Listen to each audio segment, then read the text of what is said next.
So every morning I wake up and check the news on my phone. And usually that news takes the form of something like a blank exploded in blank. But this time, or at least what would now be yesterday, I checked the news and was pleasantly, no, dare I say, euphorically surprised with the news that Mike Portnoy had returned to Dream Theater. And regular viewers to my channel will know that Dream Theater is one of my all-time favorite bands, surpassed only by Rush. And as I say that, you have to understand, even though I technically put Rush in the top spot, Rush and Dream Theater kind of are constantly jostling each other off of the podium, the number one spot podium, in my mind. So it really is just a tandem victory for both of them to whatever extent they might care. But anyway, Dream Theater is not just an integral part of my musical palette, it's an integral part of my life to such an extent that when I discovered Dream Theater when I was about 15, and I very quickly started, consuming everything I could about them. And I read an interview with John Petrucci where he talked about going to the Berklee College of Music, and that was how I found out about Berklee, and that was how I found out. I mean, that was how I found out about Berklee, and that was how I decided where I was going to college. There could be no other place, and everything I found out about Berklee after that just further compacted my desire to go there. Oh, Steve Vai went there? It's like it just kept getting more and more. I just kept getting more and more enamored with the place. So that was, that was just this pivotal guiding force in my life, and that's all due to Dream Theater. I got into them with Scenes from a Memory, and very quickly acquired the entire back catalog up to that point, and have continued, loving the band up through the present day. However, despite the fact that, one, I think that Mike Mangini is unquestionably the best choice to replace Mike Portnoy in Dream Theater from a technical standpoint and that kind of thing. And despite the fact that I actually knew Mike Mangini personally, I don't know that he'd remember me now, but 20 years ago when I was at Berklee, I knew him when I was there. I have seen him play drums from about as far away as I am from this camera right now. He's absolutely incredible, and I really truly had tears in my eyes when I got the news that he had gotten the gig with Dream Theater, because he's such a sweet guy, such a kind, decent person, and such a brilliant musician. He really deserved it. Despite the fact that I really thought it was great that he got the gig, nevertheless, as soon as Mike Portnoy left, it was just very, very clear what a difference his absence made. Because, yes, Dream Theater are all technically brilliant, gifted musicians, and there can be no question about that. And that is certainly a prominent component of their live shows, is just the sheer mind-blowing technical ability where you look up on stage and think that cannot be possible. That's part of their live shows, and that's part of who they are. But you have to remember, Dream Theater, has this deeper conceptual continuity about what it is, and what is Dream Theater, and this atmosphere that they create. And pardon me, goodness, frankly, any well-rehearsed progressive rock, progressive metal band can do the technically dazzling stuff and everything, but there has to be this underlying conceptual continuity, this underlying atmosphere that is achieved that makes it all really palatable and makes it all make sense.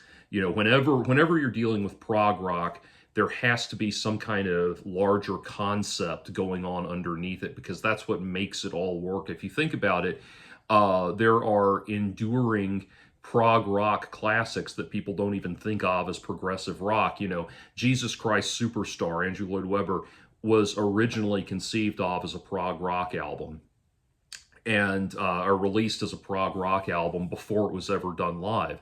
And that is a progressive rock opera classic.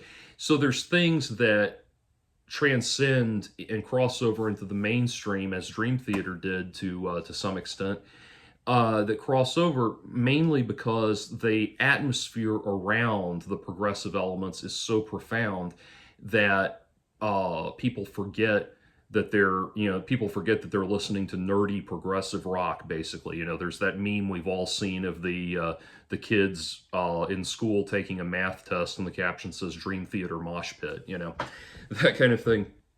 And here's the thing: when it comes to Dream Theater, what Mike Portnoy brought to the band was more than just the technical ability to play incredible, amazing drum parts. He really was the kind of he really did have his finger on the pulse of that deeper conceptual artistry. You think about, how many classic Dream Theater songs did we get out of his multi-album concept epic dealing with the stages of the 12-step stages towards sobriety and everything, things like that. He had the overarching concept of what Dream Theater was, and it really came out of the chemistry between him and John Petrucci, and every band kind of has that specific duo that all the chemistry comes out of, kind of like, Beatles have Lennon and McCartney, Metallica has Hetfield and Ulrich. It's like, whatever the case, there are these two specific personalities that seem to always come together. And in this case, it was Portnoy and Petrucci. Understandably so. The Dream Theater started as the baby between them and John Myung, that trio of guys. Anyway, I'm rambling enough, but you get the idea. What I'm excited about is seeing that the world of Dream Theater return, because I feel like, with the possible exception of The Astonishing, which had a very distinct concept aspect to it, and a very intentional and mindful concept element to it, the Mangini era records have not had that underlying conceptual focus that the earlier Dream Theater records had. Where you think about it, the Portnoy era, all of those albums had specific atmospheres and specific ideas that they were exploring, and that was all down to Portnoy. And so, whether it was, now with the exception of Falling into Infinity, because that's the one that the record label forced them to make, but when you think about it, like when they sat down and came up with the concept for 6 Degrees of Inner Turbulence, or the concept for Train of Thought, Train of Thought being the heaviest record they'd ever done, and all of that. All of those baseline ideas came down to Portnoy. And you think about it, while certainly all of the other guys in Dream Theater are cultured cultured intellectual people, Portnoy's the one that is very much like a Renaissance man in terms of his fixations and fascinations. He's, as we all know, a huge, tremendous film buff. And talking about Dream Theater life influences, he was big in sparking my ongoing fascination with Stanley Kubrick and things like that. And so he's the one that was thinking, like, he was the, if you think about it, like, there's the dream and then there's the theater, and it's like he's the theater. He was the one that's like bringing it all into focus, bringing the concept together, bringing these disparate elements together and everything. His role and his contribution to Dream Theater far transcended the music itself. Transcended drumming itself. And so, very, very crucial component. And hopefully we're going to see a return to that. You know, when I listen to Dream Theater, I don't just listen to Dream Theater wanting to hear a standard metal album, obviously, and I don't listen to it just wanting to hear a progressive metal album. I want to go into that world that Dream Theater creates in their music. I want to feel like I want that feeling where I'm in this retro futuristic library in some gothic mansion that has like elements of steampunk and Elizabethan architecture, and there's all of these, there's all of these like bizarre alien aristocrat people roaming the halls, saying mysterious things to each other, and we're flying through these corridors of fascinating abstract paintings and everything, and it's just this amazing mental museum that is entered into in hearing Dream Theater. I could go on and on about what that is for hours, but I think Dream Theater fans know what I'm talking about. You know, it's listening to Dream Theater is, you get the vibe listening to Dream Theater. It's that same sense of imagination and wonderment that like you felt as a kid when you were reading, Harry Potter and the train pulls up to platform 9 3/4, or you're reading the Chronicles of Narnia and they step through the wardrobe for the first time into this snowy world with a lamppost right in the middle of the path and everything. It's that feeling of entering a world of, dare I say, pure imagination. That thing, and that deep conceptual continuity is down to Mike Portnoy. Now, if we really wanted to hear a resurgence of classic Dream Theater, we'd at least get Kevin Moore to write the lyrics to the next album, but he's too busy being a psychotherapist at this point, and good for him. Anyway, but that element, all of that comes down to the very careful and thoughtful the careful molding and shaping of all of these elements that came together. Think about an album like Awake, and how if you listen to Awake, every song on that record flows together, even though they cover different topics.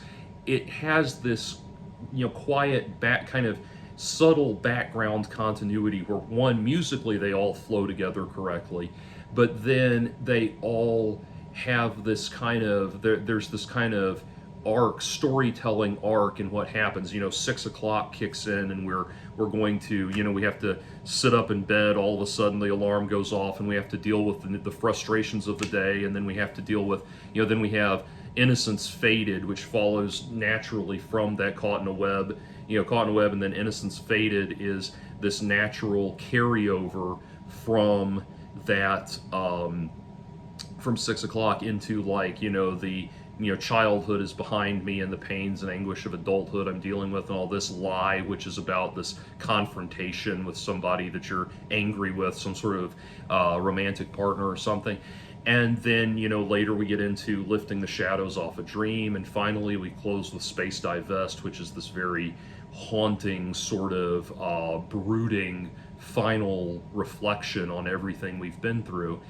And really, all of those things are down to Portnoy.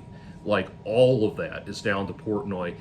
And so him coming back into the band has the potential to be a return to form. It's kind of like, I was reading a review of Steely Dan's album Two Against Nature that was written by William Gibson. And William Gibson said, the thing you have to ask yourself, that this was Steely Dan's first album in like almost 20 years, over 20 years, I think. And William Gibson said, you have to, with Steely Dan, it's not just enough to have Becker and Fagen back together. There's a third person in the room, a person that only exists when they're together. And the question you have to ask is that third person back in the room? And he agreed that for Two Against Nature it was. That's the effect of Portnoy. Like, there's now that larger third entity, that ghostly entity that's back in the room. Now, That's really cool, and that's what I'm excited about. The big question, there's a lot of questions people have floating around about this. The big question I have, though, is not, can Mike Portnoy play Mike Mangini's parts? I don't think he'll have any issue with that. I thoroughly believe that he can. But I also think that the return of Mike Portnoy will see a return of songs from the Mike Portnoy era anyway, or a return to focus on the Mike Portnoy era anyway. So I don't think it'll be an issue. Kind of like when Rob Halford came back to Judas Priest, they stopped doing songs off Demolition and Jugulator. The difference is most people didn't like those records, and the records that Mangini did with Dream Theater have been successful and even not been nominated for and won Grammy Awards. So that's the difference. But I think with the return of Portnoy, we're going to see a return of focus to the Portnoy era, so it really won't be that big of a deal. But anyway, so with all that in mind, the question that I have, more so than can he play Mike Mangini's parts or anything like that, the question I have is, will they allow him to take that leadership role again? That's the crucial thing. Because before he was the band leader, essentially. He was essentially the leader of the band, and understandably so. Now he's returning to the band, and that's the thing. Are they going to let him have that leadership role again? Are they going to let him have that much influence on the band now that he's back? And so that more so than where he's at technically as a musician is going to be what makes or breaks the 16th Dream Theater album. And so that is very much on my mind, and I'm very curious to see how that develops.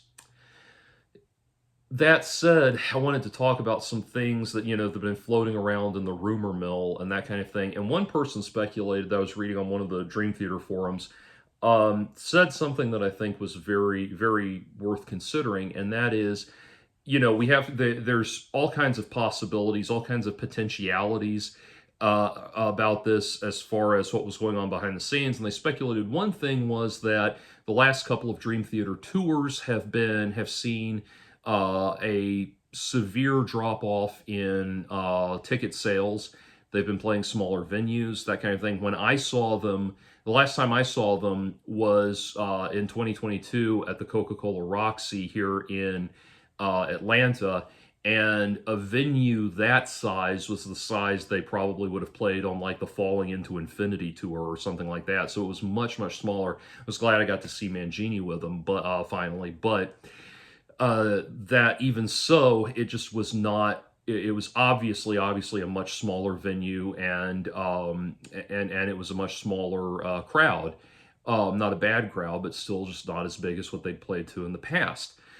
And so, yes, there's probably a push to see a return to form in that regard, to bring back Mike and, kind of like, again, bringing back Rob Halford and Bruce Dickinson and Maiden and Priest, launch those bands back up to arena status and that kind of thing. So yes, I think there probably is an element of that. That said, I think that all of this has been kind of inevitable, because it's like, when John Petrucci did his solo album and he says, oh, I've got a big reveal, and then the big reveal is that Mike Portnoy's playing on it. It's like, okay, they're talking again, and they're working together again. And then there's a third Liquid Tension Experiment album, and so, okay, they're, John and Mike have done yet another record again. The Makeup Sex is really good, and it, not literally, metaphorically, it is really good, and so it's only a matter of time before we hear Peaches and Herb start singing and stuff like that. And so I kind of saw this coming, kind of saw it brewing in the background, but more so, I feel like there probably has been even though they won a Grammy with the last album, there has been almost a directionlessness to Dream Theater. And what was so interesting to me as I was thinking about it, understand, the more recent records, View from Top of the World, Distance Over Time, these are good albums. There's no such thing as a bad Dream Theater album. They are incredible musicians. They're never going to. Dream Theater is basically the Pat Metheny group with guitar distortion and vocals. It's not going to ever be. There's never going to be a bad album. But even so, these more recent albums, I thought about, like, there's something about it that's not doing it for me. And I was trying to think about what it is, and then I hit on it. It's Dream Theater trying to cop the style of more contemporary prog bands like Animals as Leaders, or even the Devin Townsend Project. And that's such an odd thing, because all of those bands were inspired by Dream Theater. So it has this weird inauthentic feel to it, I guess, for me. Is what the more recent latter period albums is the effect they've had on me. That's not to say there haven't been amazing albums in the Mangini era. I think the best one they did with him was the Dream Theater self-titled album, which that of the Mangini era is probably the album I enjoy the most. I've come back to the most. But all that said, that hopefully, all of that will hopefully be answered with Mike coming back. But another thing people have pointed to is that James Labree's voice is not doing as well as it used to, and I would actually disagree with that, because yes, James lost. Coming back. I'm sorry, I abandoned my point. A lot of thoughts here. Yes, they with the sound, the records they put out recently. Yeah, they have this attempt to, like, do the music that has been put out by bands that they influenced, rather than just doing the music that makes Dream Theater great, that we all love Dream Theater for. Like I said, that very beautiful cinematic music that makes you feel like you're pushing open an iron gate covered in ivy and stepping into a magical mystical realm, that kind of thing. Instead of just doing that, instead of just doing Dream Theater and being Dream Theater, they've been kind of, on the most recent albums, kind of trying to reinvent the wheel in a way. And what happens is, even though, like I said, it's great music, undeniably, and it's enjoyable music, I'm not saying I don't like it, it still has a little bit of a midlife crisis feel to it, where they're trying to cop the style of the new generation rather than just being themselves. And Dream Theater has never been a band that was of the moment. I mean, Pull Me Under was a hit at the height of the grunge era, for crying out loud. So they've never been that kind of band, so they really don't need to try to jump on the current trends now and everything. So hopefully this sees that return to form. Getting back to the thought about James Labree's voice suffering in recent years, I don't think it's recent years. If you listen on like when he did the podcast with the Charismatic Voice, when he did that podcast, he talked about the injury that he had, food poisoning, and the resulting vomiting of stomach acid damaged his vocal cords irreparably. And that happened, I think he said, after the Awake tour. So this damage is a long time coming, and I really don't think it's fair for people to complain about his voice that way when he's got that and just the onset of older age and everything adding to it. I don't think his voice is unacceptable. I think that he's done some of his most iconic vocal performances came after that damage. All of Scenes from a Memory was recorded after that damage. All of Train of Thought was recorded after that damage. So I don't think it's fair to put so much of it on his voice. I don't think his voice has deteriorated recently that much or anything. I do think that there's been less of a focus on sculpting really memorable vocal melodies lately. And again, that's also down to Mike Portnoy, because Mike Portnoy, in addition to being the prog lover in the band, or a prog lover like everyone in the band, was also the pop lover in the band. And he loved, he was the one who brought in the neo prog influences like Marillion and that kind of thing, and the just the straight up pop influences and stuff like that. And so he was the one that, kind of tempered all of the instrumental madness with very relatable melodies and stuff like that. And that's, again, what we're missing out on.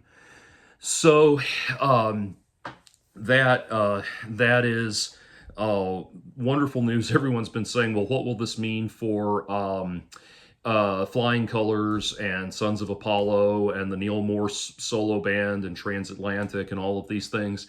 And my response is, look, fellow prog fans, Mike Portnoy is back in, okay, two things. Mike Portnoy is back in Dream Theater, and when I was walking down the street earlier, I found a $50 bill on the ground. So, like, the universe is just going really positively right now. So hopefully with all the like the Neil Morse project, the 50 different bands he has with Neil Morse stopping, hopefully what that means is that Neil Morse and also Nick DiVirgilio will go back and join Spock's Beard. Because as much as I love Spock's Beard, every single album they made after Neil Morse left the band has not been Spock's Beard.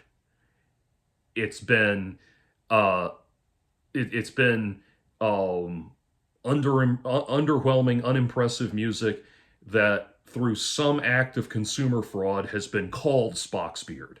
So hopefully the stars are aligning. Mike Portnoy's back in Dream Theater. I found $50 on the ground, and Neil Morse is going to go back in Spock's Beard, and also Nick DiVirgilio. And if that happens, there is a chance that Chris DeGarmo will come back to Queensryche. And if that otherworldly, amazing, I don't care if Jeff Tate comes back, but Chris DeGarmo might come back to Queensryche. And if that happens, my Widow's Peak might fill back out. That's how awesome things are going right now. Anyway, peace.